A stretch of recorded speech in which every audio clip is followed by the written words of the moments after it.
Tonight, another star passenger on the tube, but a very different reaction. We told you last week about the singer Rihanna, who travelled underground to her concert at the O2, and she was mobbed by fans who spotted her. Now it's known that the Prime Minister, David Cameron, also took the tube recently because it was quicker than going by car. But judging by the reaction of one passenger, he is no Rihanna. Toby Sadler explains. There is something really familiar about that guy in the blue tie. But when Sanyogita Maya bumped into him on the Jubilee line, she wasn't quite sure what that was, or why he was complimenting her baby, Syama. He stood by a little distance, and then I asked my husband, I'm like, who's he complimenting Syama? And I didn't feel bad, but I was just curious. And then my husband said, it's the Prime Minister. I'm like, no, don't joke. And then he's like, no, he's the Prime Minister. Not fully convinced it was the PM, Sanyogita asked the man himself. And then I looked at Mr. David Cameron, and I looked at him and I'm like, excuse me?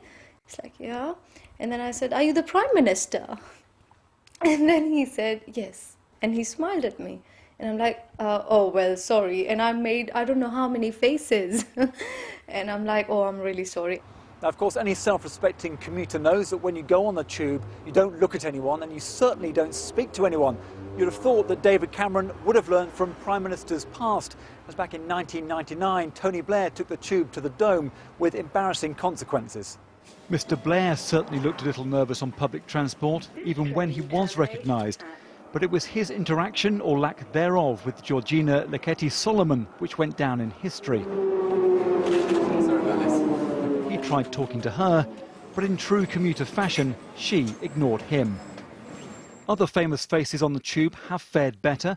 Earlier this month, singer Rihanna took to the underground, much to the delight of her fans. She was off to her gig at the O2. A publicity stunt, perhaps, but what about David Cameron? Is he a genuine commuter? Yeah, I asked him that what's the purpose of this travel. So he said he has to reach somewhere and he has a very busy schedule for the day, and this is the fastest way he can reach. If you'd like to see the Prime Minister on the tube, you'll need the District, Circle or Jubilee line. His stop, Westminster, of course. Toby Sadler, London Tonight.